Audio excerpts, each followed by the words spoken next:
Buenas noches amigos y amigas, ¿qué tal? Bienvenidos y bienvenidas. Estamos en este espacio que ha creado Gente Ve para analizar este proceso electoral en el que los salvadoreños estamos a punto de tomar una gran decisión.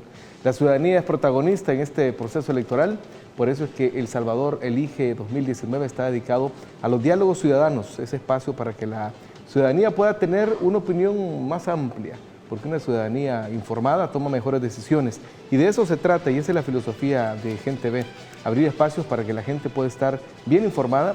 Y las elecciones son eso, un espacio para que conozcamos las diferentes propuestas que tienen los partidos políticos y los candidatos a la presidencia de la República y candidatos y candidatas a la vicepresidencia de la República. Es por eso que esta noche iniciamos con esta ronda de espacios dedicados a que la ciudadanía pueda tener más elementos para tener ese criterio amplio. Y esta noche está con nosotros para hacer una conducción de este programa un gran amigo, Walter Raudales. ¿Cómo está? Bienvenido. Excelente, Luis. A la orden. Un placer estar aquí en Gente Ve. Definitivamente que escuchar a la gente es lo más importante. Por eso es que esta noche tenemos un panel muy variado, un panel intelectual, porque vamos a analizar el proceso electoral desde el punto de vista de la cultura, de la educación. Es por eso que está con nosotros una gran mujer, la doctora María Isabel Rodríguez. Ella tiene una amplia y reconocida trayectoria dedicada a la educación, la salud y la ciencia. Isabel Rodríguez es distinguida y muy querida por su incansable lucha por el derecho a la salud, la equidad, los derechos de las mujeres y la justicia. Es considerada pionera en el campo de la investigación y la docencia en fisiología cardiovascular y excelsa promotora de un sistema integrado de salud universal, justo y de alta calidad con enfoque de derecho y basado en estrategia de atención primaria de salud. Le damos la bienvenida a la doctora María Isabel Rodríguez. Buenas noches, doctora. Muchas gracias. Muy contenta de estar de nuevo con usted al cabo de un poco de tiempo de ausencia, ¿no? Ya teníamos días de no vernos, ¿verdad? Gracias por la invitación y sobre todo por un público tan importante que yo creo que es una oportunidad muy buena. Gracias. Y también tenemos con nosotros acá representantes de ese sector intelectual, docente, jóvenes que están con nosotros esta noche para también conocer sus opiniones, sus enfoques en torno a este proceso electoral. Está con nosotros el licenciado Carlos Rodríguez, es investigador, filósofo, docente universitario, con amplia trayectoria, como repito, como investigador y experto en formación docente. Bienvenido, Carlos. Buenas noches, muchas gracias por la invitación. Es un gusto también compartir aquí con Walter, la doctora, y con Pablo también y el público presente. Gracias. Perfecto, ya lo dijo Carlitos, tenemos a Pablo Benítez, otro académico, poeta y ensayista. Estudió literatura en la Universidad de El Salvador y filosofía en la Universidad Centroamericana José Simeón Cañas. Bienvenido, Pablo. Gracias, Luis. Muy contento de estar en Gente Ve. Contento también de compartir panel con la doctora, nuestra querida doctora, y con Carlos Rodríguez. Y también contento de estar con Walter, con toda la audiencia. Definitivamente que de eso se trata, de abrir el espacio para que los ciudadanos tengan la oportunidad, primero de emitir sus opiniones, de hacer preguntas y de hacer esos análisis que tienen que ver con las diferentes propuestas que están haciendo los partidos políticos y los candidatos en este proceso electoral 2019. Pero también tenemos otros invitados que están con nosotros representando a diferentes sectores universitarios y profesionales de nuestro país. Están representantes de la Fuerza Estudiantil Universitaria FES y de la Asociación de Profesionales por la Transformación de El Salvador PROES. Así que también les damos la bienvenida a ellos porque son parte protagonista de este programa, ya que de lo que se trata es ampliar toda esa posibilidad de opiniones y de preguntas que sabemos que los equipos de campaña, que sabemos que los candidatos están pendientes de este programa para poder tener idea de cuáles son las inquietudes, cuáles son pues esas dudas y esos temas que la ciudadanía quiere conocer y quiere saber de parte de los diferentes candidatos a la presidencia de la República, insisto, y candidatos y candidatas a la vicepresidencia de la República. Así es que iniciamos, Walter, ¿cómo estás? Bueno, excelente, listo para extraer lo mejor de este panel y este público, ¿no? Sobre este tema. Walter, ya buen rato dándole seguimiento a los procesos electorales, ¿no? ¿Cuál es el primero que recordás? El 88, Cristiani y Fidel Chávez Mena. En la revista Proceso de la UCA me mandaron a hacer un reportaje de eso. Estaba todavía, era el tiempo de guerra todavía, ¿verdad? Claro, 88, sí. Cuando Perfecto. quedó electo. Así que aquí estamos, mira. Adelante, Listo. Walter. Bueno, bienvenidos y bienvenidas, doctora, bienvenidos a los amigos del público.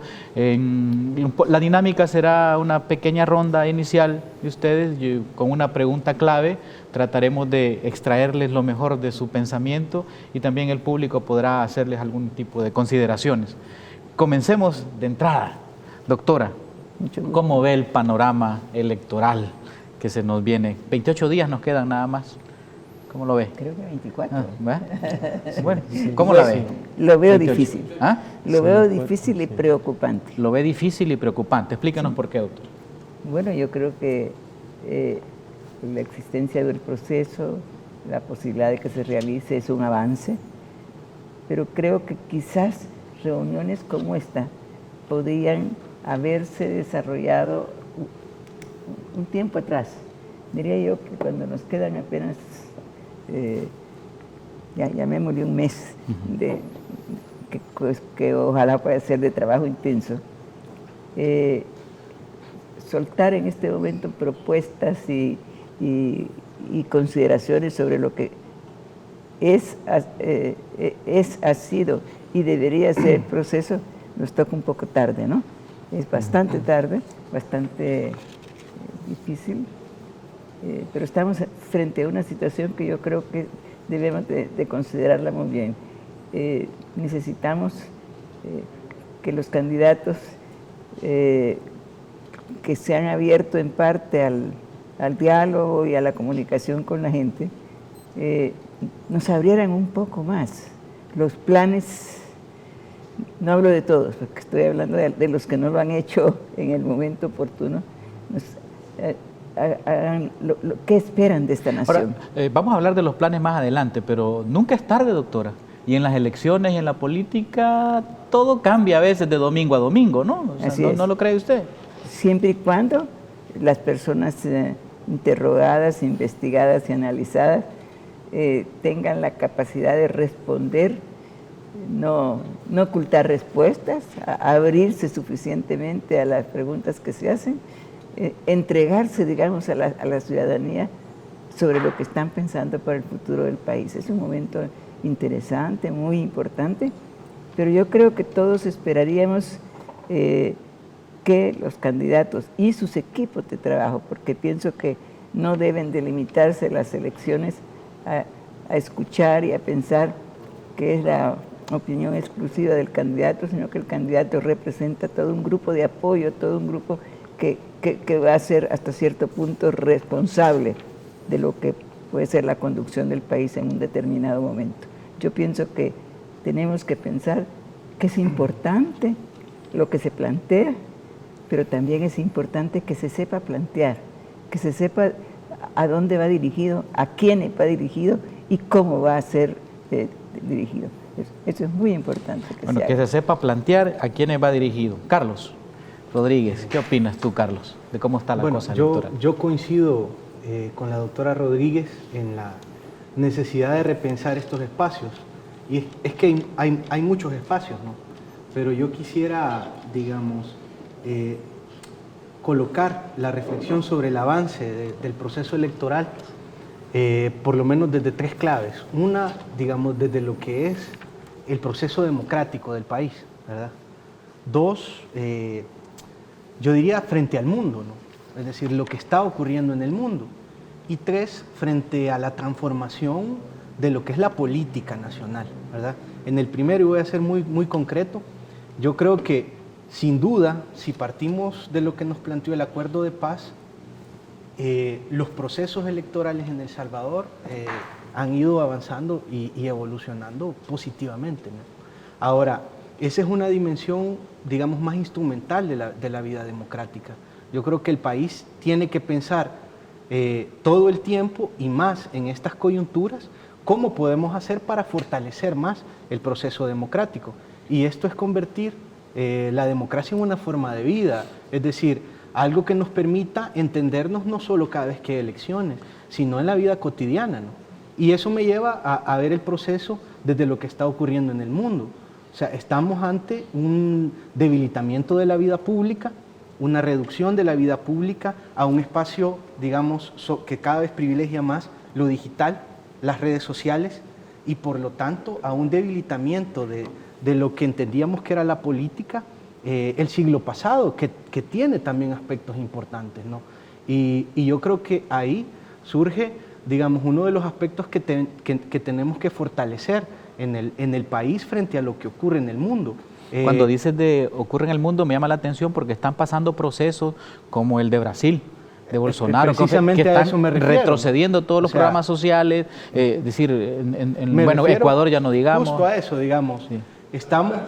Sí, también. Está ocurriendo en todo el mundo, ¿verdad? Y yo utilizaría algunas categorías que están en boga, ¿verdad? Por ejemplo, hoy se habla de la pospolítica, ¿no? Donde, digamos, el valor de verdad ha sido, digamos, se ha debilitado y cada vez más apreciamos la apariencia de verdad, ¿no? Y la apariencia de verdad, como ocurrió en Estados Unidos, define los procesos electorales. Es decir, el proceso electoral hay que comenzar a valorarlo desde una dimensión un poco más radical que está asociada a la transformación de la vida pública, al debilitamiento incluso de la profundidad del debate, ¿verdad? Que está cada vez más limitado por un número de caracteres que posibilita Solo la red social. para precisar, vida pública, ¿te refieres a las instituciones públicas o a la vida del ciudadano? Me refiero a la vida del ciudadano, impactado ¿verdad? por todas esas donde redes la sociales. La institucionalidad es una Okay. dimensión, Okay. ¿verdad? Entonces, cada vez los ciudadanos tienen, aunque hayan más espacios, esos espacios están cada vez más limitados a una esfera y a un modo en el que, digamos, se dan esos intercambios que son limitados. Eso diría yo que es un elemento importante a valorar y a pensar para lo que se viene, digamos, para el país, porque, o sea, aunque en efecto estamos ante, digamos, un proceso electoral importante, aquí se juegan muchas cosas más, ¿verdad? Y finalmente yo creo que es importante pensar, como decía la doctora, que es fundamental reflexionar a profundidad lo que está ocurriendo, digamos, con esa desaparición de la política en el sentido fuerte de la palabra, ¿no? Ciertamente en América Latina y en el mundo hemos tenido momentos en los que la política se ha ido reduciendo de diferentes formas, ¿no? Por ejemplo, se ha vuelto en tema de técnicos, ¿no? ¿Verdad? Pero hoy tenemos una reducción que es diferente y que es más peligrosa todavía. Vamos a volver a esa reformulación de la verdadera política, en el sentido más amplio. Pablo, tu visión. Yo coincido plenamente con las valoraciones de la doctora y de Carlos. Creo que este contexto que nos describe Carlos de, digamos, de la reducción de la política al espectáculo, ¿verdad? O a la comunicación digital, también conlleva a otros escenarios que son difíciles, por ejemplo, al aprovechamiento de estas estructuras, digamos, que aprovechan toda esta nueva manera de comunicar, de un sentimiento de la gente, digamos, ante la imposibilidad de ver cambios muy profundos, ¿verdad? La gente se empieza a sentir frustrada, se empieza a sentir decepcionada, porque es difícil cambiar un modo de vida, un sistema, digamos, un panorama social, cultural, económico en poco tiempo. Entonces la gente empieza a sentirse frustrada porque aparentemente la política no le da las respuestas, y si a eso sumamos que en el contexto inmediato encuentra voces en redes sociales, encuentra voces en los medios de comunicación que se presentan como auténticos digamos, paladines del cambio y de la posibilidad de encontrar soluciones, pues se crea, se constituye, digamos, una especie de esfera en la que el resentimiento domina las decisiones, ¿verdad? Entonces, ahí, digamos, este es el punto con el que quiero partir, digamos, la valoración del contexto actual. Ahí es necesario que, a pesar de que sabemos que, por ejemplo, en El Salvador han pasado ya más de 2 décadas del acuerdo de paz y que ya hemos tenido 2 gobiernos de izquierda y que hay una gran necesidad de repensar el proyecto de transformación, de repensar los modos de la transformación, de repensar los instrumentos de la transformación. Eso es necesario independientemente del resultado electoral. pero es más urgente hoy, a 28, 24 días de la elección, ver el panorama político concreto, ¿verdad? Creo que nunca en el país había ocurrido que solamente una de las propuestas presentara programa de gobierno, ¿verdad? Eso habla mucho del modo en el que la política se ha devaluado. Bueno, ¿verdad? es parte de lo Sí. que tú decías, de que la política se ha convertido en espectáculo, pero Sí. es que desde que surgió la televisión, allá por principios del siglo XX, la política está bien marcada por la imagen, por el espectáculo. Entonces, la democracia, sobre todo lo electoral, ha sido afectado. Ya no digamos ahora que está la parte esta de la tecnología, ¿no? Entonces, se construyen esas burbujas, pero yo personalmente creo, y no sé tú, Pablo, qué piensas, pero yo creo que las burbujas se pueden pinchar. Sí, Creo que las burbujas, hay que encontrarle el lado débil de la Sí, burbuja, ¿no? Para de hecho- pincharla, ¿no? de hecho, No, sí. ¿Qué dice Carlos tú? De hecho, con ¿Perdón? pensamiento Sí, dale. No, de hecho yo creo, para redondear, Sí, digamos, el sí. planteamiento, porque creo que empecé un poco disperso. Sí. El punto es que si confiamos en que el país ha vivido un proyecto de transformación social profunda, con prácticamente 3 décadas de guerra y un acuerdo de paz, con un proceso de transición a gobiernos de izquierda, con procesos electorales que han pasado con todas sus deficiencias las pruebas, y ahora estamos, digamos, a las puertas de un proceso electoral complejo. Si confiamos en todo eso, también debemos pensar que la frustración, que las sesiones de crítica y autocrítica ya tuvieron su momento, ¿verdad?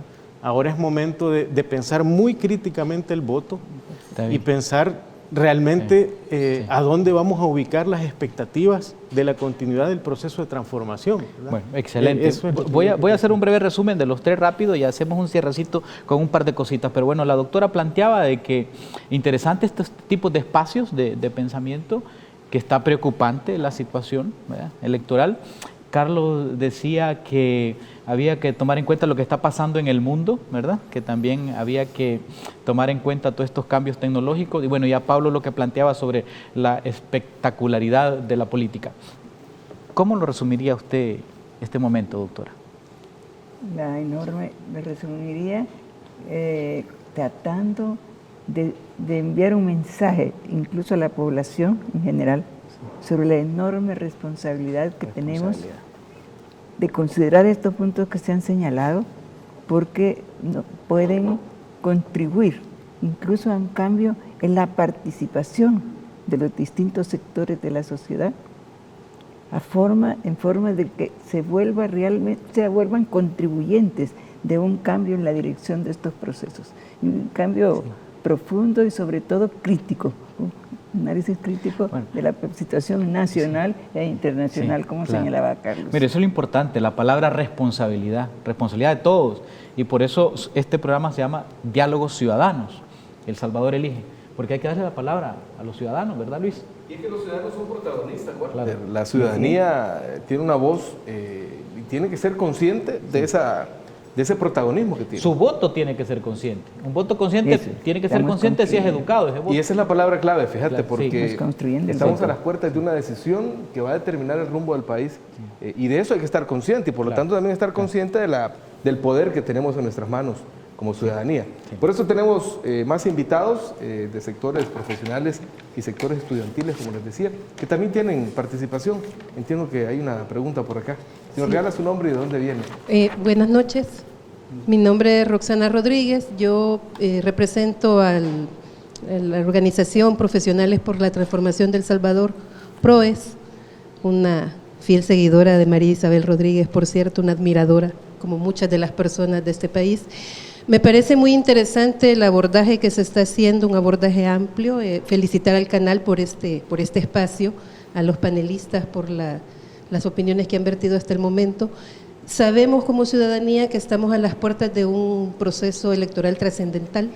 Entonces mi pregunta va más en el sentido de para ustedes, ¿cuál sería la importancia de este proceso electoral? Y desde una visión de país, ¿qué es lo que realmente nos estamos jugando el próximo 3 de febrero? Perfecto, muchísimas gracias, Roxana. Hay otra intervención, me decían, allá atrás.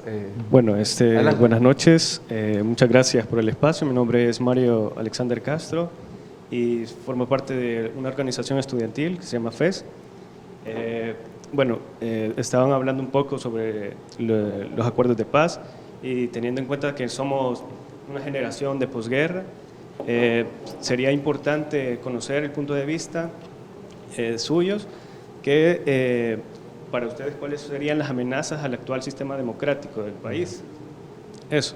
Que me imagino que también pues, va un poco en consonancia con lo que preguntaba Roxana. ¿Qué está en juego en este momento? ¿Qué es lo que estamos como país decidiendo en esta elección 2019? Bueno, ¿cuáles son las amenazas? Carlos, ¿tú qué amenazas visualizas en este proceso? ¿Qué Bueno, es lo que yo asumiendo, digamos, la matriz de reflexión que les planteaba hace un momento, para mí no está en juego simplemente un cambio de gobierno. Para mí, de nuevo, visualizar la posición política, geopolítica de El Salvador en lo que está ocurriendo en el mundo es el asunto estratégico, ¿verdad? O sea, obviamente, en este momento en América Latina están ocurriendo retrocesos, no solo porque, digamos, los gobiernos que nosotros considerábamos gobiernos de izquierda han dado espacio a gobiernos de otro signo, sino por las manifestaciones concretas que nos están dando estos nuevos gobiernos, ¿no? Hay, en efecto, digamos, un cierre, ¿no?, de las concepciones y de los horizontes con los que estábamos pensando el tema educativo, social, el asunto cultural, la forma en que nos estábamos relacionando con nuestro pasado, con un pasado que para América Latina es difícil todavía de digerir, ¿no?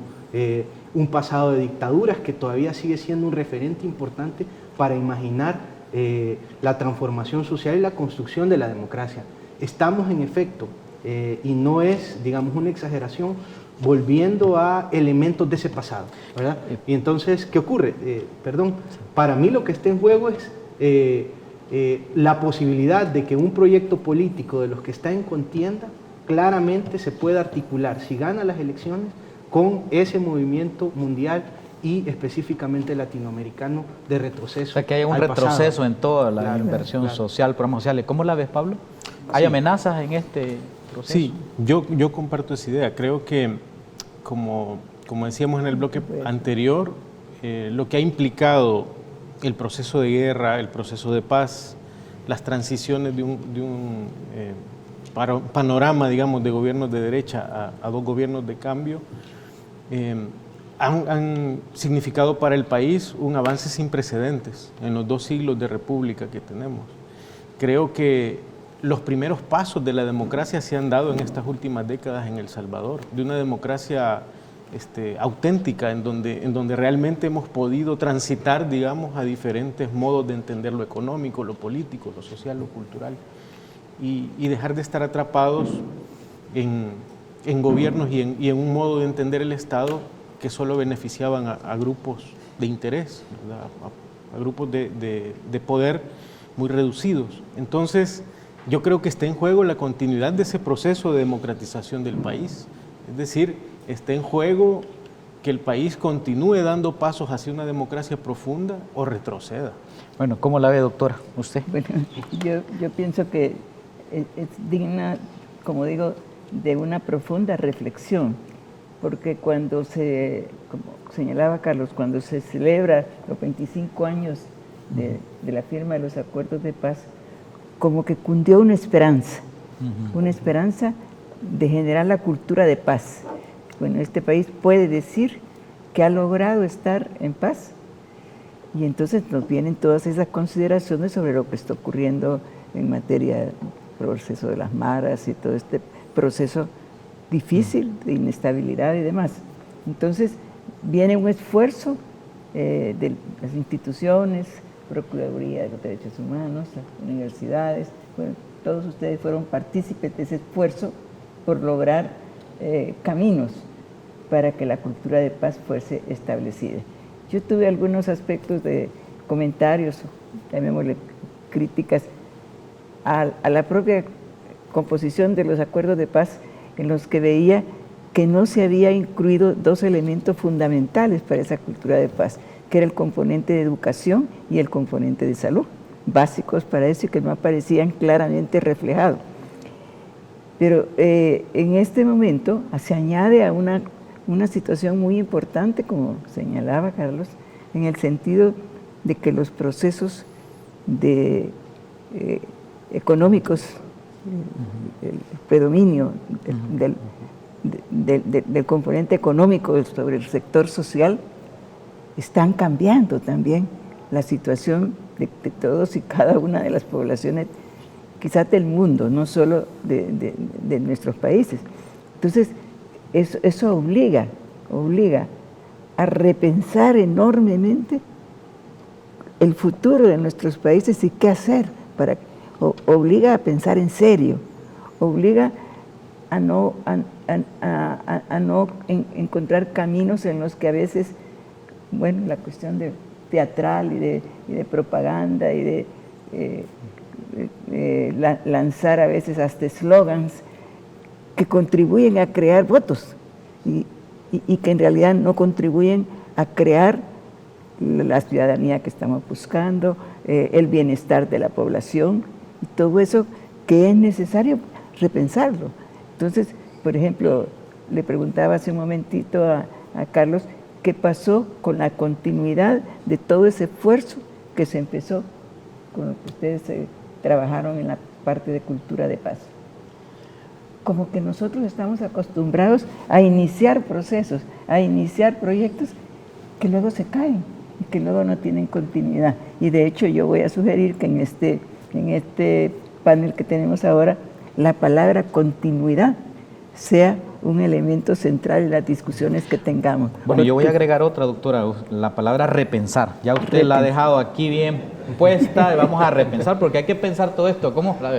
¿Sí? Definitivamente que ahí creo que hay una palabra clave muy interesante, que es que nos replanteemos y veamos con sentido crítico lo que ya decía Carlos y Pablo, en el sentido de que lo que está en juego es mucho el tema de derechos, ¿no? En el que se ha avanzado, en el que nuestro país ha caminado mucho, la ciudadanía está más consciente de que es sujeta a derechos, y eso creo que ha sido uno de los avances importantes durante estos 2 gobiernos del cambio, y eso está en peligro, como lo planteaban los amigos. Vamos a irnos a una pequeña pausa, tenemos una producción que nos ha elaborado nuestro equipo de Gente V, que nos habla justamente del proceso electoral y de las formas de participación de la ciudadanía. Una pausa, venimos con más. El Tribunal Supremo Electoral, a través de la Dirección de Registro Electoral, ha informado que a partir del 3 de enero ya se encuentra habilitada la consulta ciudadana, donde las personas pueden verificar su centro de votación, junta receptora de votos y número correlativo, asignado para las futuras elecciones presidenciales 2019, a celebrarse este próximo 3 de febrero. La consulta ciudadana de registro electoral puede realizarse en el sitio web del Tribunal Supremo Electoral. Lo único que la persona votante debe hacer es digitar el número de su documento único de identidad en la casilla asignada y marcar el botón de consultar.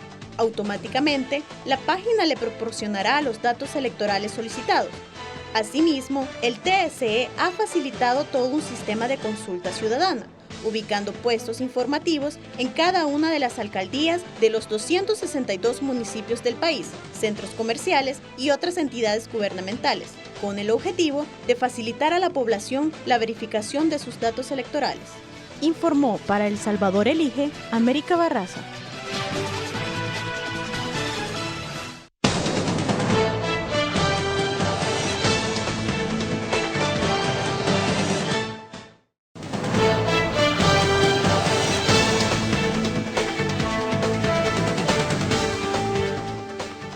Seguimos en vivo transmitiendo El Salvador Elige 2019. Estamos a las puertas, como decimos, de una gran decisión de país. Lo importante es conocer las propuestas, conocer los perfiles de los candidatos. Es por eso que en este bloque vamos a conocer los perfiles de los candidatos que nos están presentando los partidos políticos en contienda. Así es que vamos a ver la producción que nos ha elaborado el equipo especializado en estos temas para conocer y que podamos entrarle ya a la opinión que tenemos sobre justamente esas propuestas que nos hacen los partidos políticos en los perfiles de los candidatos y candidatas. ¿Cuáles son las opciones políticas en las próximas elecciones presidenciales del 3 de febrero? Veamos. Los partidos Arena, PDC, FCN y Democracia Salvadoreña integran la Alianza por un Nuevo País, la cual lleva como candidato presidencial a Carlos Calleja, empresario de una cadena de supermercados, y a Carmen Aida Lazo, economista y docente de la Escuela Superior de Economía y Negocios. Otra fórmula presidencial de derecha es la Gran Alianza por la Unidad Nacional Gana, la cual lleva como candidato a la presidencia al empresario Nayib Bukele y como aspirante a vicepresidente a Félix Ulloa, abogado de profesión. El partido Vamos compite con el empresario Josué Alvarado como aspirante a la silla presidencial y con Roberto Rivera Ocampo como aspirante a la vicepresidencia. El Frente Farabundo Martí para la Liberación Nacional, FMLN, único partido de izquierda en la contienda, lleva a Hugo Martínez, ingeniero agrónomo de profesión y exministro de Relaciones Exteriores, como candidato presidencial, y la abogada y diputada Karina Sosa como candidata a la vicepresidencia. Estas son las 4 fórmulas presidenciales a elegir el próximo 3 de febrero, una de izquierda y 3 de derecha, donde 5.6 millones de salvadoreños y más de 348.000 salvadoreños en el exterior podrán emitir su voto de manera libre, directa, igualitaria y secreta. Bueno, de hecho ya los votos de los salvadoreños en el exterior comenzaron a llegar. Es un proceso que se abre desde con varias semanas de anticipación para que quienes están fuera del país y que han sido debidamente registrados en el padrón electoral puedan emitir su voto. Les recuerdo que estamos en Facebook Live, ahí estamos en vivo. Recuérdenle a sus amigos que están fuera del país, es una plataforma perfecta para que nos puedan ver en cualquier latitud. Y también estamos en Twitter esperando sus comentarios, sus opiniones, para que podamos enriquecer este diálogo ciudadano. Walter, los perfiles. Vamos a una parte un poco complicada, porque vamos a hablar de los programas y de los planteamientos programáticos de los partidos políticos y de los candidatos, pero solo uno ha presentado programa. Entonces, ¿cómo vas a juzgar, digamos, los otros programas de los que no tienen programa? Es un poco complicado, pero a partir de lo que logremos sacar de las declaraciones, de sus mensajes en redes sociales, hacer un balance y un juicio de todos los que están en contienda. A mí me gustaría conocer un poco cuál es su opinión de los planteamientos programáticos presentados por las fórmulas presidenciales en contienda. Comenzamos con Carlos, ¿sí? Muy bien. ¿Sí?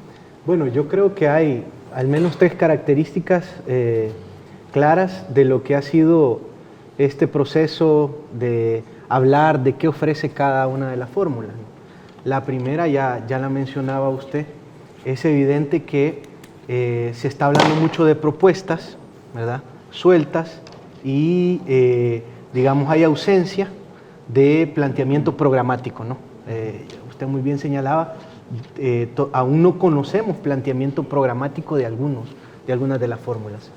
Yo creo que el segundo aspecto que está relacionado con este tema de la presencia mucho de esa forma de presentación del discurso político y de la oferta como propuesta es que en un afán de concreción el ciudadano, la ciudadana, tiene poca información para hacer una valoración crítica de lo que se está ofreciendo.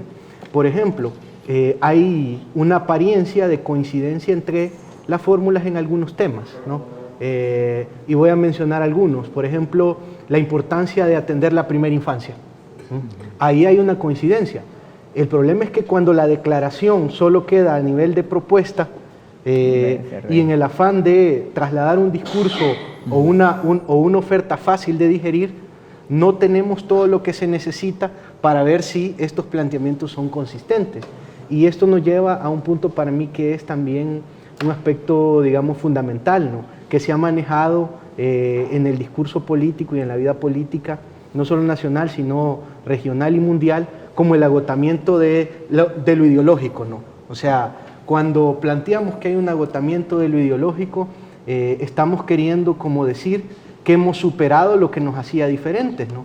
Y en ese sentido estamos perdiendo una riqueza que es sustancial al mismo debate político, ¿no? Y además de que no es cierto, pues, una cosa es que creamos que hay 2 ideologías, lo cual es falso, ¿no? Y otra cosa es que nos abramos a la pluralidad y a la necesidad también de esclarecernos cuál es nuestro horizonte ideológico. Y solo digo esto rápidamente para concretar. Sí. El problema es que, digamos, cuando se oculta la dimensión ideológica de los planteamientos, se está haciendo un planteamiento ideológico, y eso es también delicado. Y finalmente, yo solo quiero agregar un punto que es que veo en la mayoría de propuestas un afán de valorar positivamente los avances. Y eso es peligroso para el país porque si estamos hablando de que este país necesita acuerdos, necesita consensos y políticas de largo plazo, algunas cosas tenemos que retomar. Y eso en la mayoría de propuestas no está claro. Bueno, a mí me queda una gran preocupación porque si hay ausencia de planteamientos y si hay ese silencio también ideológico, porque no conocemos las plataformas, pero ¿por qué lo permitimos? O sea, ¿por qué los ciudadanos aceptamos eso si tenemos tantas formas de expresión? Doctora. Bueno, yo creo que hay muchas cosas que permitimos en el mundo Sí. Sí. y que ameritarían toda una crítica, toda una discusión y una lucha. Recientemente con un compañero muy querido de El Salvador, el doctor Salvador Moncada, comentábamos esta tarde precisamente la situación de Brasil. Y la comentábamos en el sentido de las expectativas que el continente creó nosotros mismos sobre lo que estaba pasando en Brasil. Es decir, todo ese desarrollo en el campo social que Brasil formuló, desarrolló, y parecía que era parte de la conciencia sacó de la pobreza pública. Más de 30 millones de habitantes. Así es, sacó de la pobreza esa cantidad de millones de gente, ¿no? Con elementos concretos, con elementos concretos. ¿Cómo es posible que a un individuo como Lula no se le reconozca en este momento lo que ese hombre hizo? Bueno, pero lo más importante en este momento es que, llamémosle la contra, llamémosle una posición tan antagónica, tan en contra de los derechos de los brasileños, llega a ocupar la presidencia de la República. Fascista. Entonces, fascistoide. Todo el mundo lo conoce, todo el mundo lee lo que se publica sobre él. Y sin embargo, allí lo tienen, a la presidencia de Brasil. Es una cosa que lógicamente frustra y esa, doctora, ¿y eso es una debilidad de la democracia o una debilidad política de la gente? Pues yo creo que las dos cosas. Porque Frei Beto dice que al PT le faltó concientizar políticamente al pueblo. Eso Pero es lo que yo dice creo Frei que Beto. a todos. ¿Ah? Yo creo que a todos, por lo menos este continente ha adolecido de eso. Ha adolecido de la concientización de la gente, pero yo no sé también de la capacidad de lucha en un determinado momento. No es posible que Brasil esté silencioso en este momento frente a lo que está ocurriendo y frente a todas las decisiones que este hombre ha estado tomando y va a seguir tomando, por supuesto. Claro, lo que pasa es que al pueblo, según lo que decía Frei Beto, se le dieron estas cosas, pero la gente cree que tienen que dársele el Estado, no fueron conquistas, o sea, la gente no las vio como conquistas, todos esos programas sociales. Entonces, es lo que está pasando. Por eso le preguntaba yo, ¿es el modelo, es el sistema democrático, digamos, es la instrumentalización de lo electoral o es la gente que no tiene conciencia política? Porque puede pasar aquí, puede pasar en otro país, está pasando en otros países.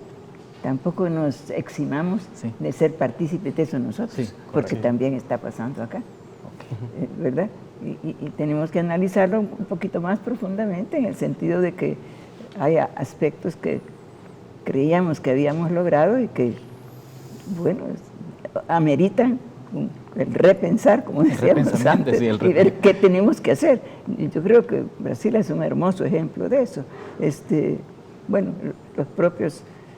el propio gran Estado, en Estados Unidos está ocurriendo una cosa semejante, y veámoslo como una cosa integral, no lo veamos como particular de un Estado. Entonces, ¿no ve planteamientos programáticos aquí, digamos, en los otros contendientes? No, claro que eso es lo que tenemos que separar y ver, ¿verdad?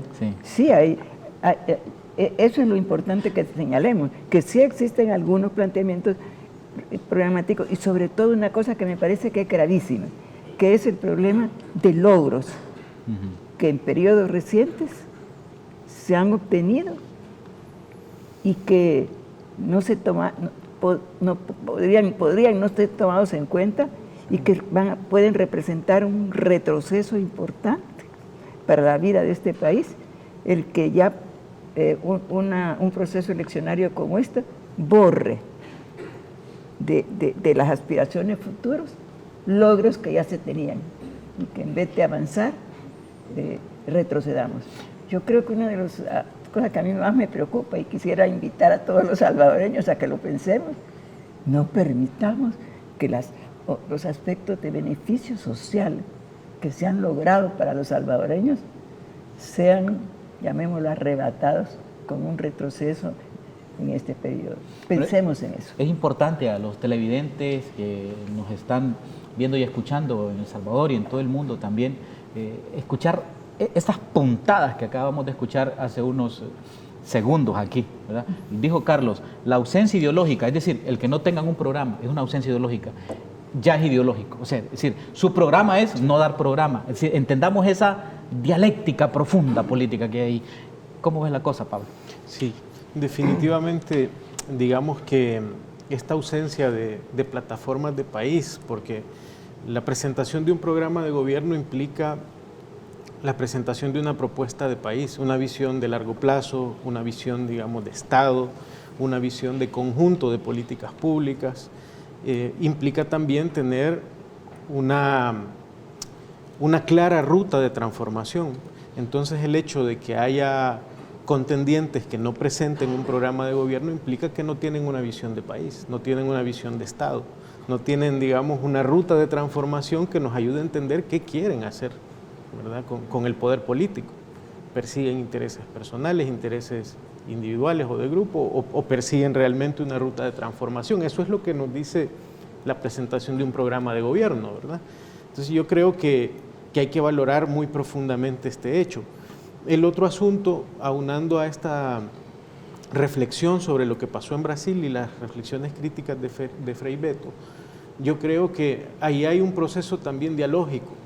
No se trata solamente de que la gente no tiene conciencia para apropiarse de los proyectos, sino que también Frei Betto señala la necesidad urgente de que todo proyecto de transformación coloque en el centro la educación y la cultura como fundamentos principales del mismo proceso de cambio, ¿verdad?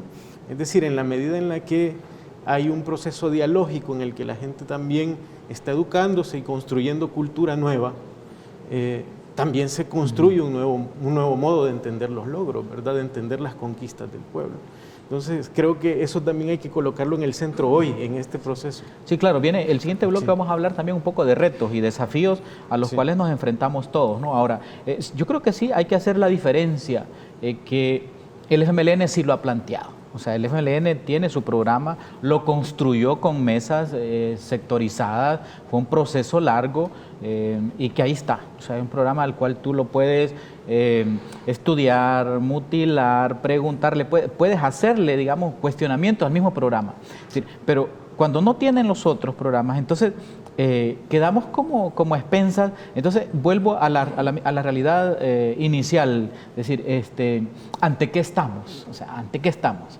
Es importante también como ponerle rostro a esa desideologización, hay que ponerle polo tierra. Carlos, tú que introdujiste el tema, digamos, de esa ausencia ideológica o de esos no planteamientos programáticos, ¿qué rostro le darías? ¿Cómo los describirías entonces? Sí, yo diría que estamos ante un vaciamiento, ¿no? del discurso político, ¿no? ¿Verdad? Sí.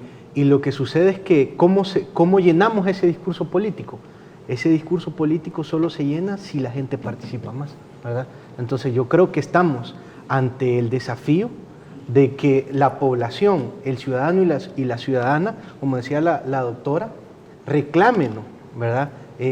Un proceso en el que llenamos esas declaraciones, esas afirmaciones sin contenido que están circulando, ¿no? Porque en definitiva estamos haciendo escuela política también para el futuro, ¿verdad? Y creo que eso es un asunto también relevante. Bueno, estamos quizás entonces volviendo a aquellos tiempos cuando el padre Yacuría decía que el pueblo haga oír su voz. Entonces, claro, que la gente participa significa movilización, no de que vayas en una enorme marcha, que en su momento son necesarias, pero movilizarte de tu casa a un círculo de estudio, de tu casa a un comité de base, a la organización comunal. Es la vuelta, digamos, a esos grupos donde tú puedes reflexionar y puedes enfrentar tus propios problemas. Doctora, ¿usted eso cómo lo ve? Yo comparto esta preocupación, sí. Para mí es permanente. Se confunde en un determinado momento un plan de gobierno, un plan que está basado en las necesidades de la población y la propuesta inteligente, pero al mismo tiempo comprometida de la respuesta que se debe de dar a esos problemas. Hay una confusión en la campaña en el sentido de que se confunde lo que es un verdadero planteamiento que aborda las soluciones que se deben dar, digamos, al futuro de este país, con la repetición de palabras que mencionan acciones que están contenidas en un plan de gobierno. ¿Ves? Pareciera que soltamos así acciones, a construir 100 hospitales, vamos a darle almuerzos a todo el mundo, es decir, una serie de acciones que no obedecen a un plan lógico, estratégico. Es decir, es como, digo que es ofensivo para la población el ignorar lo que puede significar para la población un plan para sus mejoras, para su verdadero desarrollo. Entonces, ¿cómo hacemos para que la población se envuelva en este proceso de discusión? ¿Cómo hacemos para que la formación de nuestra gente tenga como componente esencial luchar por su propio desarrollo, por su propio bienestar, y que entendamos los componentes que son parte de un sistema integral de mejoras a la población y no acciones aisladas que lucen como propuestas demagógicas. Por eso decía yo de que sí. ¿Por qué es que el pueblo lo permite eso, doctora Buenas? Pero vamos a dialogar con los ciudadanos. ¿Qué dicen los ciudadanos que nos acompañan aquí en el set también? Fíjate, Walter, que a mí, yo le agregaría una palabra ahí, que cuando no se presenta un programa, no se asume un compromiso, porque no se presenta un programa, no se va a debatir, pero haciendo tonteras en redes, pero lo del programa, fíjate, porque el candidato o la candidata lo que hace es comprometerse. Claro. Es decir, el programa de gobierno no solo es una carta de buenas intenciones, es con lo que se compromete ese candidato de ser electo. Claro. Y cuando no se presenta una, ¿qué se está comprometiendo? Es como que le esté pidiendo que le firmemos un cheque en blanco y no nos está diciendo qué le ofrece el país, con qué se compromete con el país. Pero escuchemos lo que dicen los sectores profesionales y estudiantiles. Tenemos otra participación. Adelante, ¿dónde venís y tu nombre? Bueno, muy buenas noches a todos y a todas. Mi nombre es Joaquín Salazar, del Diario Colatino, periodista del Diario Colatino. Quizás yo quisiera hacerles un análisis. El empleo, lo que es las mejoras salariales y una buena pensión son los temas prioridades para los salvadoreños. En ese sentido, ¿por qué las fórmulas presidenciales deben darle prioridad a estas áreas y por qué deben estar claras en sus propuestas de gobierno? Perfecto, gracias, Joaquín. Otra intervención, adelante, por favor. Y soy parte del colectivo Insurgente, es un colectivo juvenil.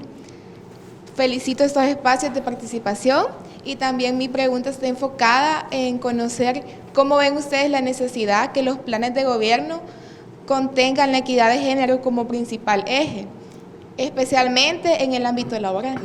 Gracias. Perfecto, muchas gracias, Melissa. ¿Hay otra intervención? Adelante. Buenas noches, mi nombre es Gabriela Solórzano y vengo en representación de la Fuerza Estudiantil Salvadoreña. Y bueno, desde el 2018 se han venido realizando diversas movilizaciones sociales en torno a garantizar la lucha por el derecho humano al agua. Entonces, como comunidad universitaria organizada, hemos participado activamente en esas movilizaciones. Entonces, dentro de ese contexto, mi pregunta es, ¿por qué consideran ustedes importante que las diversas fórmulas presidenciales se comprometan en defender y garantizar este derecho humano? Porque desde la fecha el FMLN ha sido el único partido político que ha sentado posturas tangibles que garantizan ese derecho. Pero hay 3 elementos ahí para la discusión: pensiones, Bueno, el equidad empleo, de género, equidad de género y empleo, pensiones. pensiones, equidad de género y el derecho humano al agua. Bueno, preocupaciones de los ciudadanos, eso es lo del diálogo. Rápidamente, ¿lo han visto ustedes? ¿Lo has visto tú, Pablo, eso en los planteamientos de los candidatos, esos temas? Pues es difícil, como ya señalabas, Walter, Sí. hacer una valoración así profunda, Sí. porque hay imposibilidad de ver programas completos, ¿verdad? Pero yo creo que lo fundamental también en este sentido es evaluar qué propuestas programáticas y qué proyectos, digamos, políticos ponen al centro la cuestión de la vida, la garantía de vida, que implica bienestar social, implica acceso a servicios básicos, implica el derecho al agua, el derecho a la educación, a la salud. Creo que un proyecto que no tenga como centro este planteamiento de garantía de vida, pues básicamente no nos va a sacar de los problemas que tenemos, que son problemas de décadas. Bien. Una reacción a lo que dijo los ciudadanos. Y engarzando con lo que plantea Pablo, o sea, aquí es donde las discusiones de fondo son fundamentales, ¿no? Porque, es decir, digamos, al centro de la vida, y entonces, ¿qué Estado es el que hay que construir para que esté al centro de la política pública la vida? Y una vida digna, por supuesto, un enfoque de derechos, ¿no? Del desarrollo de la política, ¿no? De la política pública, ¿no? Donde también, digamos, los ciudadanos y las ciudadanas no solo sean el objeto de la política, sino también parte sustancial del proceso mismo de construcción de esa política. A mí el tema del empleo me parece un asunto central, no es que los demás no me parezcan fundamentales, el del agua sin duda es de vida, es de supervivencia, pero el empleo, abordar el tema del empleo creo que se presta para desenmascarar algunos planteamientos que no necesariamente están vinculados con el tema económico, sino por ejemplo con el tema educativo, ¿no?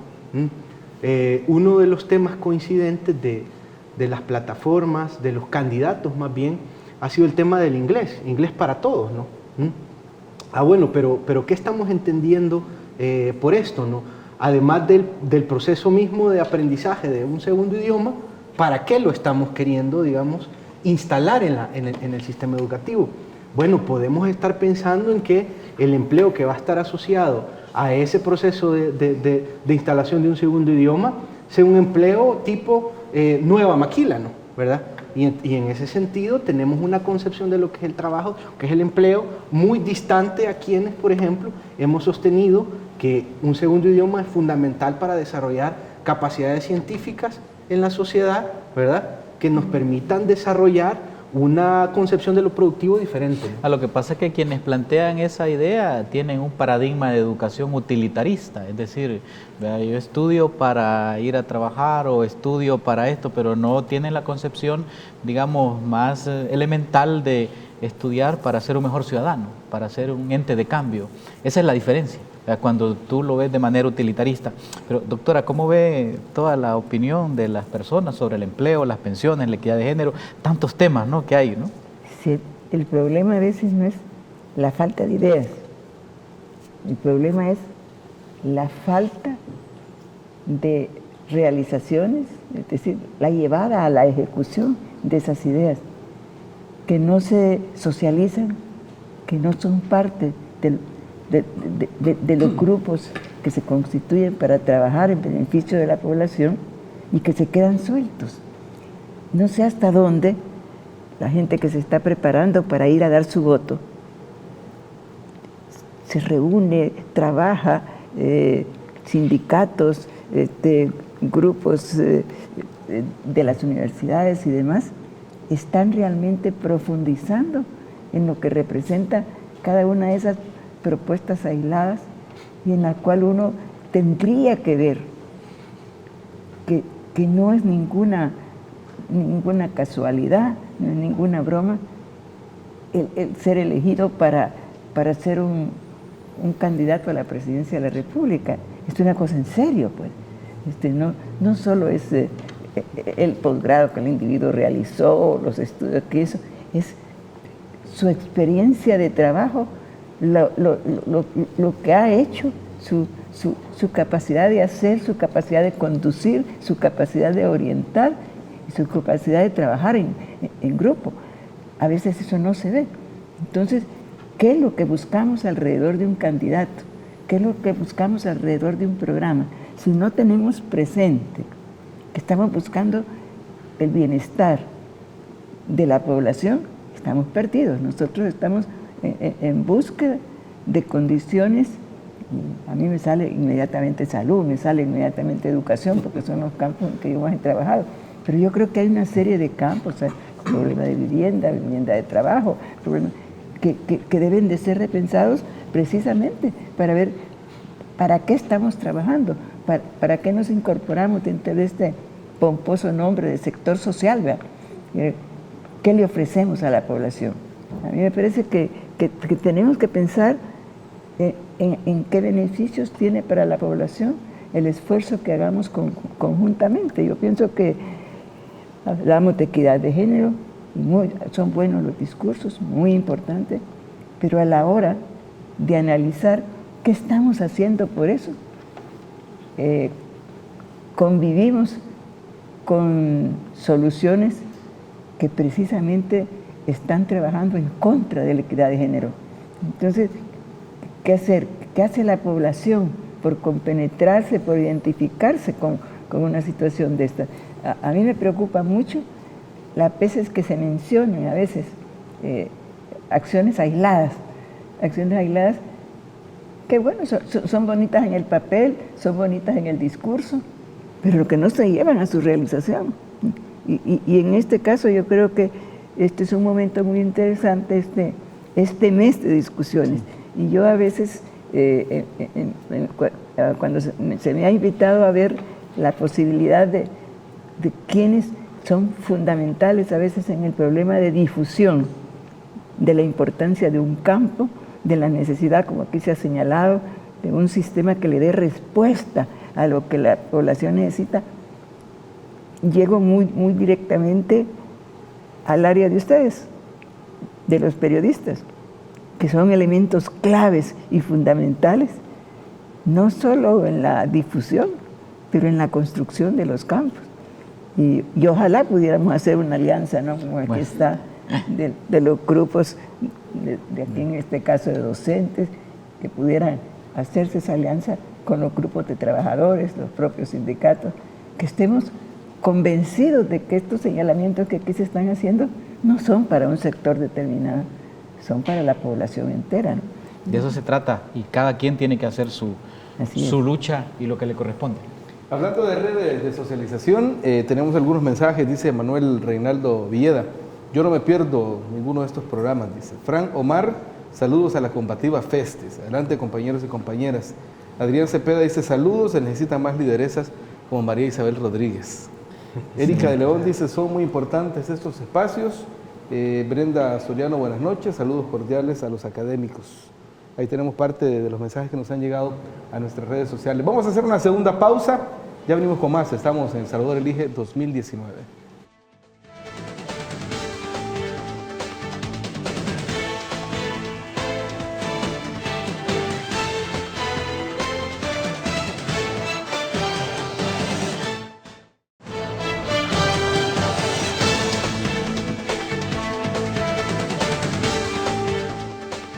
Estamos en El Salvador Elige 2019, este espacio que se abre aquí en Gente TV para escuchar las opiniones de la ciudadanía, para escuchar los comentarios, dudas, los mensajes que le quieren mandar a cada uno de los equipos de campaña, a cada uno de los partidos políticos, a cada uno de los candidatos y candidatas que están en contienda, porque la voz de la ciudadanía es importante. Tenemos una producción que nos habla acerca justamente de cómo este proceso electoral tiene características muy importantes, que hay que conocerlas. Veamos. El próximo 3 de febrero se desarrollarán las elecciones presidenciales 2019 que definirán cuál de las 4 fórmulas de los partidos políticos en contienda tomará la administración del órgano ejecutivo durante 5 años, de junio de 2019 a junio de 2024. Estas elecciones presidenciales serán la 8ª de su tipo desde la promulgación de la Constitución de la República de 1983 y la 6ª desde la firma de los Acuerdos de Paz en 1992.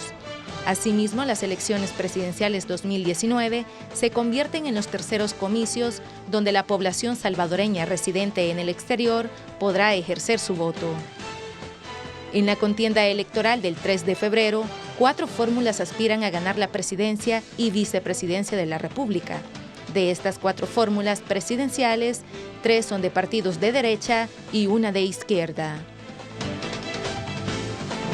Bueno, ahí está la 6ª elección presidencial después de los acuerdos de paz, Walter, y por lo tanto se plantean desafíos importantes, sobre todo para la ciudadanía, ¿no te parece? Tremendos, son enormes retos en todos los campos de la vida ciudadana, pero dados los especialistas que tenemos aquí con nosotros, salud, educación, cultura, vamos a ver cuáles son los retos y cuáles son los desafíos que ustedes ven. Comencemos con cultura, Pablo. Bueno, yo creo que en el ámbito cultural hay primero que nada un trabajo muy fuerte de diálogo con el sector de cultura que ha reconocido, digamos, los diferentes pasos que se han dado hasta hoy en la construcción por primera vez en el país de una institucionalidad de cultura que responda a las demandas de la gente en el territorio, ¿verdad? En primer lugar, se ha recompuesto la red de casas de la cultura, se ha tratado, digamos, de restablecer la institucionalidad a partir de la creación del ministerio, pero también creo yo que hay en el sector de cultura un reconocimiento de los rezagos. Hay todavía mucho trabajo por hacer, hay bastantes fallas en el sector de cultura, aún con estos pasos que se han dado, y creo yo que el punto de partida debe ser un giro radical en la gestión que se ha hecho hasta hoy, tratando de hacerle entender al país que la cultura no es un accesorio, ¿verdad? El ámbito de la cultura en realidad es uno de los pilares fundamentales de la mejora de calidad de vida de la gente, es uno de los pilares fundamentales también en cuanto a la comprensión de otros ámbitos como la educación y la salud, ¿verdad? Sin cultura no podemos plantearnos cambios de fondo en el país que intervengan radicalmente la mejora de la vida de la gente. Ese es el primer punto que creo yo está clarísimo en el ámbito de la cultura y las artes. En segundo lugar, yo creo que sí hay que hacer una gran reingeniería de la institucionalidad de cultura.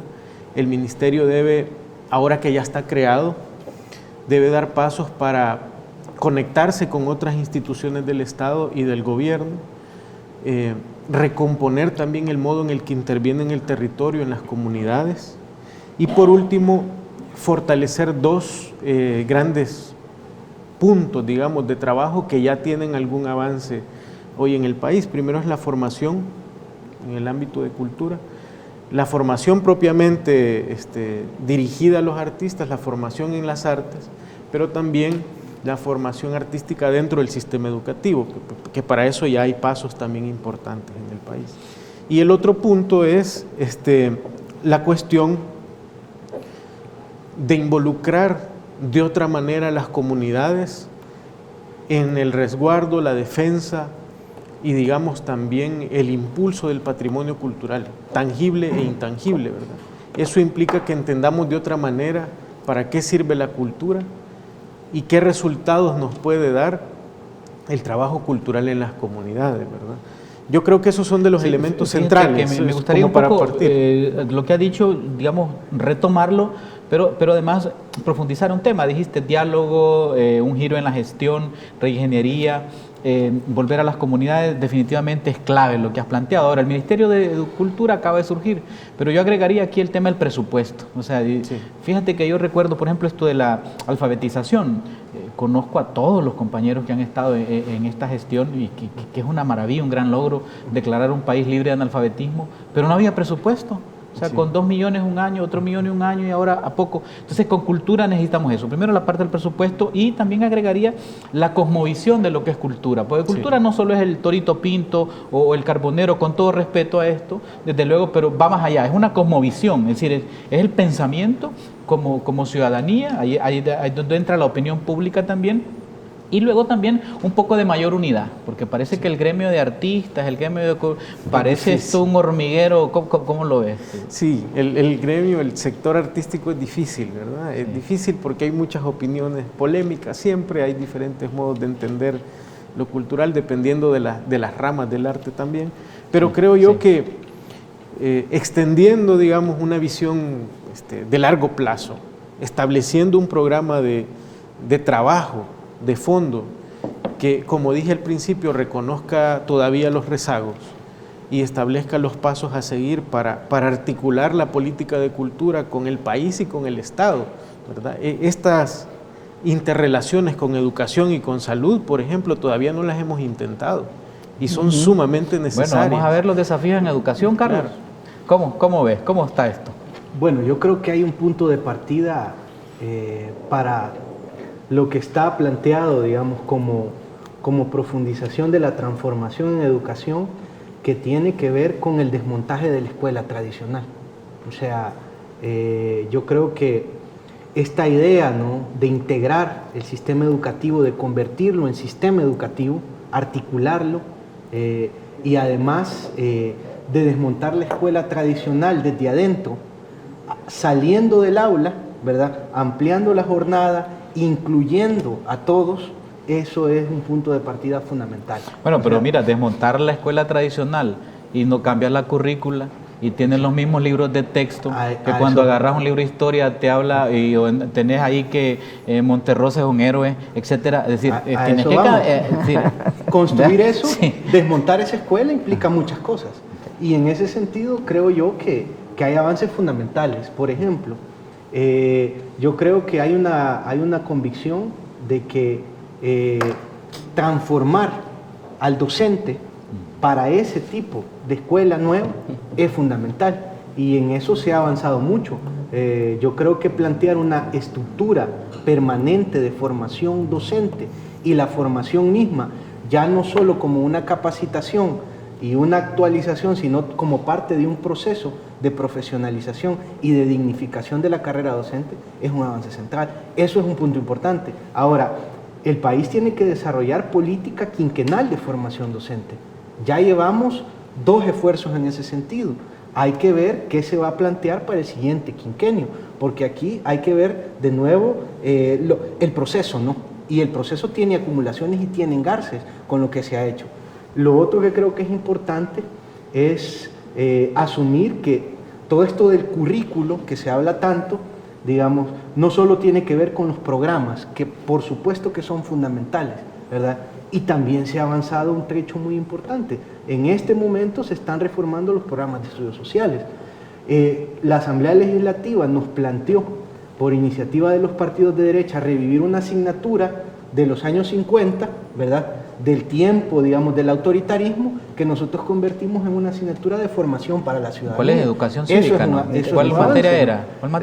La que lamentablemente tiene el nombre de urbanidad moral y cívica, ¿no? ¿Verdad? Pero tiene un contenido diferente, un contenido asociado a la formación para la ciudadanía. Eso es un avance importante. Ahora, también creo yo que se ha hecho un avance significativo en términos de evaluación educativa. Aunque se ha avanzado todavía muy poco, superar la idea de la prueba estandarizada como el único instrumento es un avance. Y esto tiene que ver con que esta prueba, que todos los años nos preocupan mucho sus resultados, y es totalmente importante, por supuesto que sí, pero que solo se da al final de un proceso educativo que tiene diferentes momentos que no evaluamos. Ahora estamos evaluando esos momentos, estamos evaluando el progreso, pero no solo estamos evaluando la adquisición de contenidos de conocimiento, sino el desarrollo de competencias ciudadanas y productivas.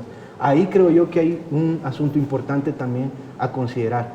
Y bueno, podrían mencionarse otras cosas también, como el hecho de que la escuela en sí mismo se haya convertido en un espacio que reivindica la justicia social a través de programas sociales que son fundamentales, no como se han querido desmontar con la idea de que aportan poco a la calidad educativa. El asunto es que son base fundamental para que construyamos calidad educativa, porque no podemos hablar de calidad educativa fuera de la escuela. Y para eso tenemos que tener a los niños y a las niñas en la escuela. Y un último punto, ¿no? Entre otros, creo yo que el país no puede darle la espalda a los procesos de diálogo que han estado a la base de la construcción de política educativa. Concretamente me estoy refiriendo a todo lo que ha significado el esfuerzo del Consejo Nacional de Educación. Un esfuerzo similar se hizo en seguridad, también en el tema de sustentabilidad y medio ambiente. Pero el punto es, ¿qué es lo que estamos haciendo con esos consensos? Por ejemplo, quiero decir que los candidatos del partido de derecha, ambos estuvieron en el Consejo Nacional de Educación, participando en la construcción de un plan educativo que se pensó para 10 años. Ahí tenemos una visión de país que se construyó con la participación de diferentes sectores que tienen, digamos, claramente diferencias ideológicas, pero que coincidieron en un acuerdo que es importante retomar. Algo importante también es, no hay que olvidar el 6% famoso de presupuesto que está, hay países, Costa Rica lo tiene bien elevado, o sea, lo que tenemos, el gran sueño que tuviéramos ese presupuesto, ¿no? Nos cambiaría enormemente. Y claro, Carlos Rodríguez les habla con experticia porque él dirige el INFOD, Instituto Nacional de Formación Docente, que es algo nuevo, que se aprobó la ley y que está transformando pues la dignificación del docente, porque la dignificación del docente no solo es el dinero, es también la capacitación, la actualización y todo. Pero me interesa salud también. Doctora, qué retos, qué desafíos salud tenemos. Engloba todo. Salud engloba todo, desde luego. Sí. Entonces, si no está sano, no son nadie. Claro. Una profunda preocupación. Sí. ¿Por qué razón? Porque salud, siendo un elemento vital para el desarrollo de las poblaciones del mundo, tiene también un freno terrible con el proceso de lo que significa la comercialización de la salud. ¿No? Comercialización en muchos aspectos. Aspectos de medicamentos, aspectos de insumos, aspectos de prestación de servicios a la población. Entonces, ¿qué andamos buscando? Y para mí fue muy satisfactorio la respuesta de la población, sobre todo de aquella, la más sacrificada de todos, que participa en todo lo que ha representado esa participación social de la comunidad, que es toda la población de promotores de salud. ¿No? Yo digo que de la reforma de salud, que logra realmente resultados espectaculares y que es reconocida mundialmente como un avance importante, un camino que se dio fundamental, que lleva a la práctica la idea de salud para todos. Es frase que consagró la Organización Mundial de la Salud hace 40 años. Y que realmente tenemos la suerte nosotros de haber conseguido que nuestras poblaciones a todos los niveles contribuyeran en forma importante a esa organización de la salud. Pienso que el darle salud, pero salud integral, salud de calidad a la población, no salud como se venían haciendo los famosos paquetes, que ya la palabra paquete a mí me dice, porque se aplica a todos los aspectos, pero a veces a la educación, a veces a todo, resolver con paquetes previamente fabricados, y no la construcción de la realización de un derecho fundamental como es el derecho a la salud de la población. Y en ese sentido yo creo que si algo importante logró la reforma de salud fue, primero, acercar la salud a la población, llevarle salud a toda la población sin discriminación de género, económica o de cualquier otro tipo, y particularmente salud de calidad, porque lo que yo me refería con eso de los paquetes es cómo se pensó en un determinado momento, en décadas pasadas, lo que ha significado salud como una dádiva casi, como llevarle el médico que visitaba ahí de vez en cuando, o el médico en servicio social que cubría una parte de la población, y haber logrado precisamente esa estructuración del sistema de salud que nosotros le pedimos. Y yo recientemente, que se discutía precisamente un préstamo para el abordaje de salud integral, que por fin la Asamblea Legislativa, después de haber tenido muchos oponentes, logró su aprobación por unanimidad de votos, y en el cual hubo una contienda muy interesante entre aquellos que pensaban, y en eso muchos de los médicos pensaban, que no había que gastar dinero en el primer nivel de atención, es decir, en ese primer nivel que da respuesta precisamente a la población más necesitada, a los primeros niveles de atención, porque había que dedicar ese dinero a hospitales. El hospital se ha vuelto un símbolo, y yo reconozco, me formé en los hospitales, que es importante, pero que no puede ser un componente separado o que no forma parte de lo que peleamos precisamente aquí los que estamos, de un sistema que otorga salud a la población. No podemos pensar que con un hospital muy bueno en la capital vamos a resolver el problema de salud de los últimos rincones del país, en donde precisamente se llega con el problema inicial, un problema que se puede resolver allá y que a medida que las enfermedades son más complejas van al segundo o al tercer nivel de atención. ¿Qué visión tienen aquellas personas que en un determinado momento nos objetaron el que en el presupuesto incrementado de salud se le concediera una importancia fundamental al primer nivel de atención, señores? Pero es doctora, y esos avances de esa reforma de salud que usted encabezó, ¿se podrían perder? Con esos que tienen una visión privatizadora de la salud, ¿se podría perder? Ese es mi grito de alarma, diría yo, sí. Porque pienso que retroceder en el campo de la salud con los logros que se han tenido, y ahí yo invitaría a la población a conocer más profundamente lo que se ha hecho en salud, y lo que se ha hecho en salud sobre todo en base a lo que yo llamaría los héroes de la salud. No niego que el médico, el especialista, la enfermera bien calificada, los profesionales de los distintos campos de la salud son importantes, pero hay un individuo al que yo le rindo homenaje permanentemente, que es el promotor de salud.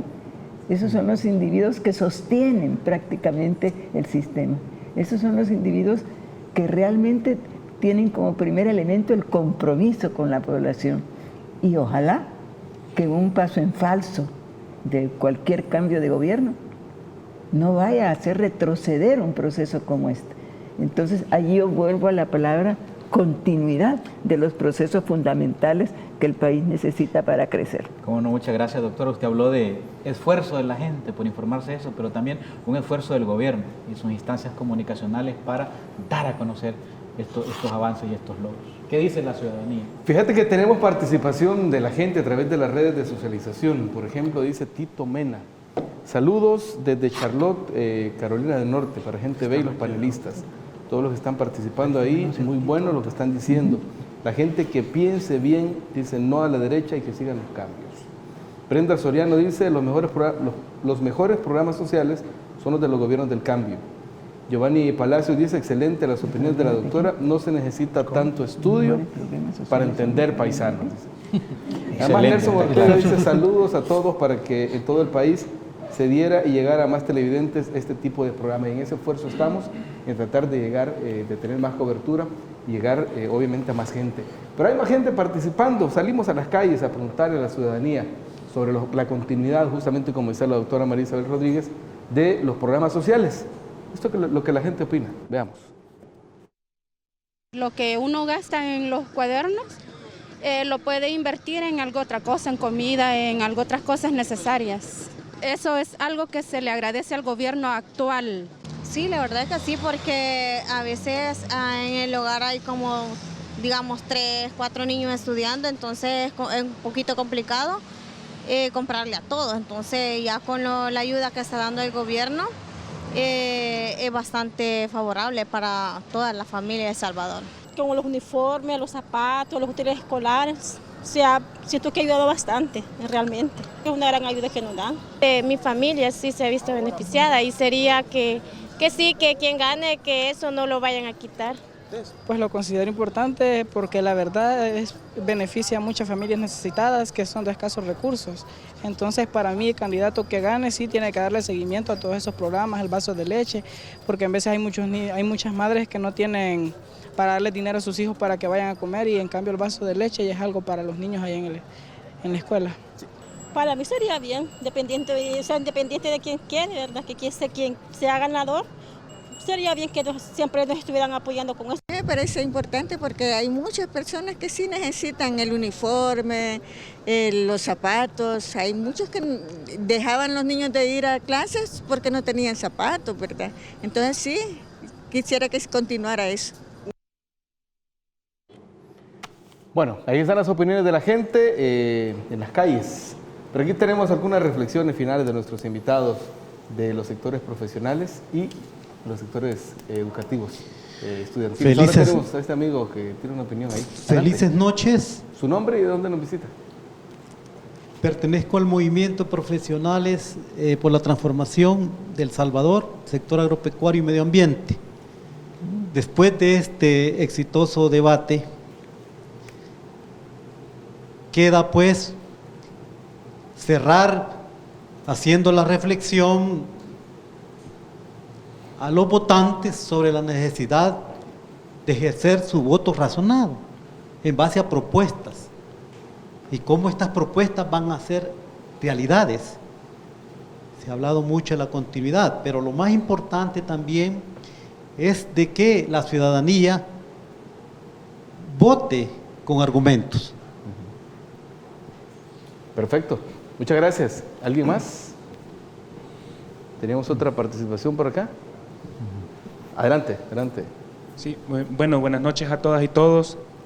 Muchas gracias a los panelistas acá presentes, también a los compañeros y compañeras que se han hecho presentes a este debate. Pues. Felicitar, ¿verdad?, al canal Gente V, porque nos dan la oportunidad a nosotros como ciudadanía de venir y analizar y desparramar todo el panorama electoral de esta manera tan profunda, pues.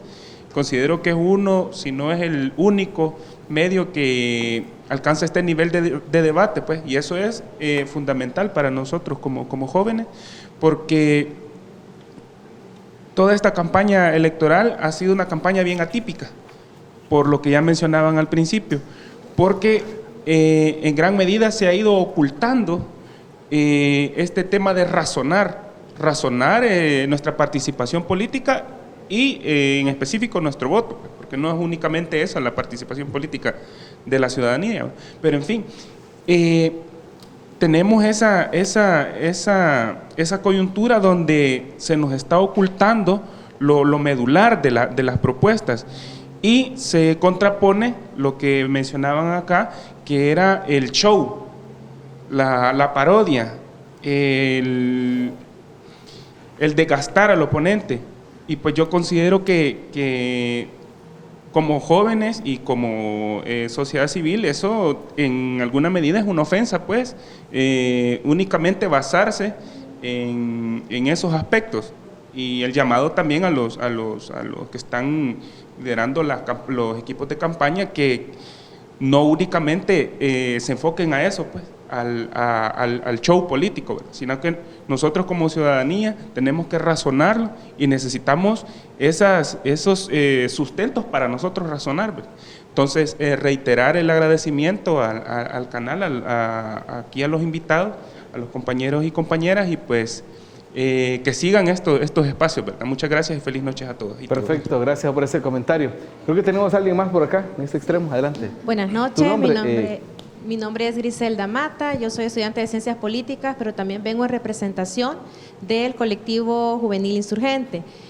Esta noche, pues más que todo, es un mensaje dirigido a todas las mujeres salvadoreñas que nos están sintonizando, sobre todo porque creemos que ellas tienen el futuro en sus manos. Somos mayoría, somos más del 53% de la población, y a todas estas mujeres jóvenes, estudiantes, profesionales, jefas de hogar, mujeres campesinas, todas que aportan al desarrollo económico, social, cultural y político de nuestro país, a todas ellas hacerles el llamado para que puedan acercarse y ejercer el derecho al voto que tanto nos ha costado a las mujeres. Han sido mujeres que murieron por que lográramos tener este derecho. Entonces la idea es que nosotros nos acerquemos, pero además que sepamos también elegir al candidato con quien nos vemos representadas, quién garantiza nuestros intereses como mujeres, quién garantiza nuestras oportunidades, la continuidad de los programas a favor de las mujeres y sobre todo, quién es el candidato que garantiza los derechos de las mujeres y que juntas podamos trabajar por un país, por un Salvador seguro y un Salvador equitativo. Muchas gracias. Listo, muchas gracias, amiga. Bueno, Walter, estamos llegando ya al cierre. Vamos a hacer un pequeño balance, conclusión rápida, en pocas palabras. Doctora, ¿cómo resumiría primero este momento del programa, ¿no? Yo resumiría con una felicitación para los ideólogos de este proceso y los que han organizado el panel. Yo creo que todos estaríamos de acuerdo con que ha sido un mecanismo muy bueno el de la reunión y quizás de ampliación podría ser para el Va a continuar futuro, los próximos domingos previo a las elecciones. Sí. Lástima que no empezó antes. Lástima, bueno. Claro, yo creo que es importante. Sí. Y sobre todo, cómo hacemos la difusión, ¿no? Porque podría parecer en un determinado momento que el programa se enmarca dentro de la idea de favorecer a un candidato o que se promueve para... Y no es así. Yo creo que la discusión ha sido lo suficientemente amplia para mostrar que estamos haciendo realmente y nos estamos incluyendo en eso, un llamado a la población salvadoreña y a nosotros mismos para buscar caminos. El país no se termina con esta elección, ¿verdad? Es importante y decisivo lo que va a ocurrir en esta, pero preparémonos. A mí ya no me toca decir eso porque a lo mejor me toca muy poco tiempo de vida, pero para todos ustedes, para todos los que les va a tocar participar en muchos otros procesos eleccionarios, yo creo que son elementos claves para contribuir a crear esa conciencia ciudadana que necesitamos a todos los niveles. Y yo me dirijo en particular a las universidades aquí presentes, que quizás diríamos que no han cumplido suficientemente, me incluyo yo ahí porque yo me siento todavía parte de la universidad, que quizás cada vez que ocurre una cosa de estas, invita a todos los sectores y en particular a los que se supone que son conductores de la desarrollo del conocimiento y demás, como es la universidad, incorporar estos procesos. Y ustedes han dado un paso adelante, que es la organización de este Muchas proceso. Gracias, lo vamos a Yo los continuar. felicito. Gracias, doctora. Una palabra, Carlos. Muchas gracias por el espacio. Creo que ha mostrado la necesidad de generar más pensamiento crítico, de vincular este ejercicio con la juventud, y yo creo que es central repolitizar todas las dimensiones de la vida social. O sea, eso es una deuda que tiene el país. Excelente. Pablo. Yo creo que ante esta política del espectáculo que comentamos al principio, ante la falta de propuestas, pero también ante las frustraciones y ante el descontento, yo creo que debemos luchar porque el voto que hagamos dentro de poco, dentro de unos días, sea un voto bien crítico, bien razonado, ¿verdad? Un voto que nos permita la continuidad del proceso de transformación y también, hay que decirlo claramente, nos permite exigir romper con todo lo que se ha hecho mal, con todo lo que se haya hecho mal, y que nos permita el replanteamiento crítico del proyecto.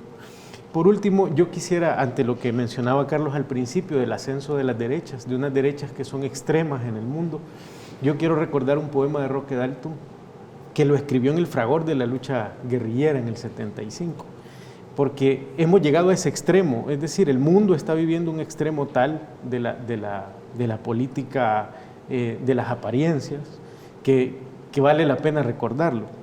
No olvides nunca que los menos fascistas de entre los fascistas también son fascistas.